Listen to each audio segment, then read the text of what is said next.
other amendments? Chairman. Clerk will please distribute the amendment. Without objection, reading of the amendment will be dispensed with. Chair now recognizes the gentleman for the purpose of offering and explaining his amendment. Mr. Chairman, this amendment is to try to rationalize and bring consistency to the total bill in a specific area.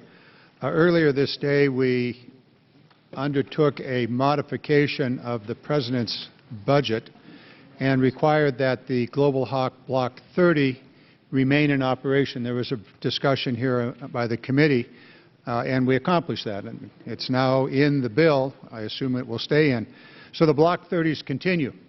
The Block 30s are located at several bases around the world. One of the principal bases is Beale Air Force Base, which is an ISR base in California.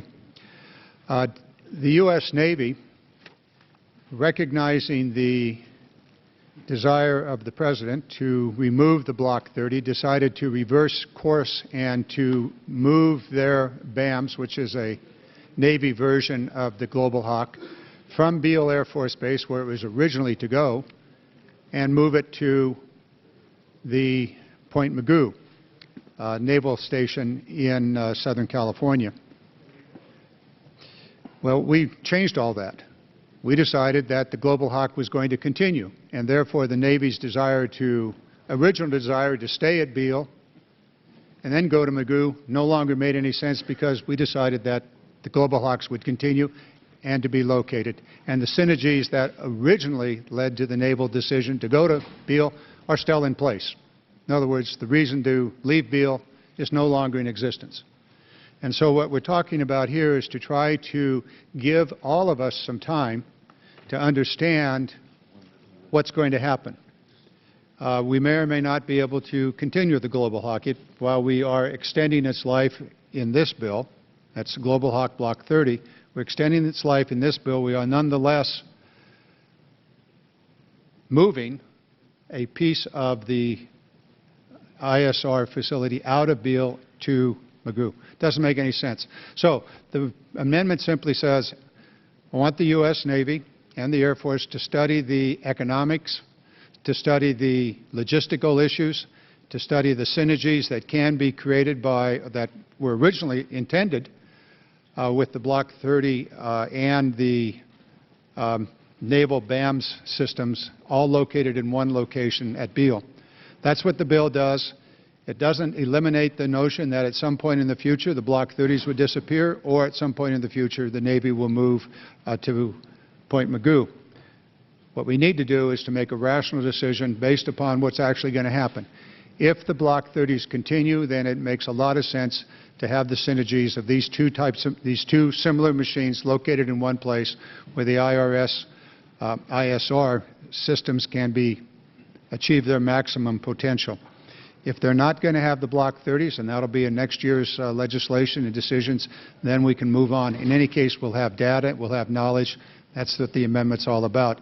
The Navy has come forward with a cost analysis that's not based on what we have in the legislation. The cost analysis the Navy came forward with is based upon there being no Block 30 Global Hawks. Well, we're saying they're going to be Global Hawks, so their cost analysis is not consistent with what we are purporting to do. We're asking for another study to figure out exactly what the real benefit to the military and to our intelligence, surveillance, and reconnaissance is. That's the amendment. I would ask for the support. It would, in my view, makes a lot of sense to really understand the full implications and to coordinate all the elements of our legislation. With that, I yield back. Gentleman yields back. Chair now recognizes the gentleman from Virginia, Mr. Forbes, for 5 minutes. Thank you, Mr. Chairman. And, Mr. Chairman, I hope we will reject this amendment. First of all, I certainly understand the gentleman's passion on this, and all of us would want to keep a facility in our area. We've all fought to do that. I've done that. I know almost every member in here has done that. And we always ask and say we want a rational, reasonable analysis. And in this situation, I asked the Navy for just that, and the Navy actually has done that in this case. In fact, the analysis that they would say is that Point Mugu supports unrestricted flight operations. It enables direct access to restricted warning areas. It provides lower life cycle cost. In just the study that the Navy has given me, they talk about a cost savings of $56 million across the FIDEP, additional $76 million savings across program service life. Again, the big thing for them is the unrestricted flight operations. And then they point to one-time cost for this facility representing a $2.2 million savings over a comparable facility at Beale. And so, Mr. Chairman, I do understand the difficulty when the Navy has done their analysis and they say that this is the best option for us. But in this case, the Navy has done it. They made this request for us to make this shift. We are trying to say, do your analysis, and when they've done it, I think it's important that we do pay attention to that. I think that's what the underlying mark does. I hope that we will listen to the Navy in this situation, adhere to that, stay with the mark, and I hope we'll reject the amendment, although I certainly understand the gentleman's desire to fight for his. I'm happy to yield to the gentleman. I thank the gentleman for the courtesy of yielding. If you would take a look at the Navy's PowerPoint presentation, comparison of PT Mugu versus Beale Air Force Base with the asterisk. You look at the asterisk explains that this analysis is based upon the Block 30s disappearing. The legislation, the bill that we're going to put out of here in a few minutes, says the Block 30s are not disappearing, and therefore the original decision of the Navy to take the BAMS to Beale remains in place. That logic and those cost savings remain in place. What I'm saying here is take some time here. If we're going to keep the Block 30s, then the Navy analysis, as shown here, is incorrect.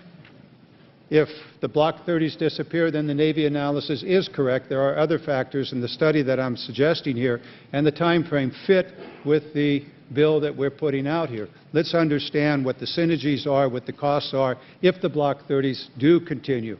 That's it. It's that simple. And claiming my time, I understand the gentleman's point. Once again, the Navy feels pretty comfortable with their analysis. The DOD, and I understand the administration does oppose this amendment and wants to move forward. They think it's critical from a timing point of view. And with that, I would just leave it to everybody to vote how they feel. But I hope we'll support the Navy's decision on this and stick with what's in the mark. And I yield back, Mr. Chairman. Gentleman yields back. Once again. The chair now recognizes the gentlelady from Guam, Ms. Bordallo. Thank you.